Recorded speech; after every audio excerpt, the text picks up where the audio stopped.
Congress party के वरिष्ठ नेता सचिन पायलट को लेकर इन दिनों काफी बड़ा सियासी भूचाल मचा राजस्थान की सियासत में, जहां मदन राठौड़ ने खुला ऑफर दिया कि सचिन पायलट अगर राष्ट्र हित के लिए कुछ बड़े फैसले लेते हैं, हमारे साथ आते हैं तो फायदा होगा। तो इस तरीके से बीजेपी के ऑफर आने के बाद सचिन पायलट पर सबकी नजरें थी कि उनका बयान क्या सामने आता है। इस मामले पर सचिन पायलट का बचाव अशोक गहलोत ने भी किया था, लेकिन अब सचिन पायलट ने बयान तो दिया, लेकिन बीजेपी में शामिल होने से इतर हटकर, उनके ऑफर से इतर हटकर कुछ बड़े मामलों पर मोर्चा खोला। शुक्रवार को छत्तीसगढ़ में प्रदर्शन करेगी पार्टी कांग्रेस की बात का ऐलान सचिन पायलट ने किया। उन्होंने कहा कि भाजपा की कथित नाकामियों और आरक्षण के मुद्दे पर महिलाओं को गुमराह करने की कोशिशों को बेनकाब करने के लिए बड़े स्तर पर विरोध प्रदर्शन होगा। इसके लिए कांग्रेस जनसंपर्क अभियान चलाकर घर घर जाएगी।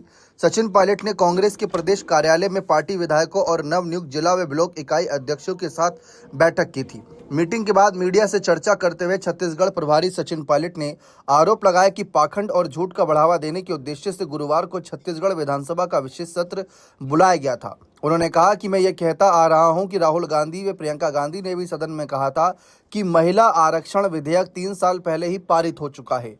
भाजपा ने बेवजह इसके क्रियान्वयन को रोक रखा है। अब आरक्षण की आड़ में वे जनगणना से पहले परिसीमन कराना चाहते थे, जिसका पूरा विपक्ष ने विरोध किया। सचिन पायलट ने जोर देकर कहा कि कांग्रेस महिला आरक्षण के प्रति पूरी तरह प्रतिबद्ध है और यदि इसे लोकसभा की मौजूदा सदस्य संख्या के आधार पर लागू किया जाता है तो वे इसका पूरा समर्थन करेगी। बीजेपी पर अपने निहित स्वार्थों को साधने का आरोप लगाते हुए उन्होंने कहा कि सत्तारूढ़ पार्टी ने राजनीतिक लाभ के लिए परिसीमन को आरक्षण से जोड़ने की कोशिश की, लेकिन अब उसके इरादे उजागर हो चुके हैं। तो बीजेपी पर जोरदार हमला बोला। साथ ही ये भी कहा कि घर घर जाकर कांग्रेस लोगों को जागरूक करेगी इस मामले पर। लेकिन सचिन पायलट ने एक भी बार इस मामले पर नहीं कहा कि बीजेपी राजस्थान उन्हें ऑफर दे रही है तो उनका अगला कदम क्या होगा। अशोक गहलोत ने उनका बचाव किया, कांग्रेस के तमाम और नेताओं ने बचाव किया, यहाँ तक कि सचिन पायलट को बीजेपी के नेता बहरूपिया तक कह बैठे।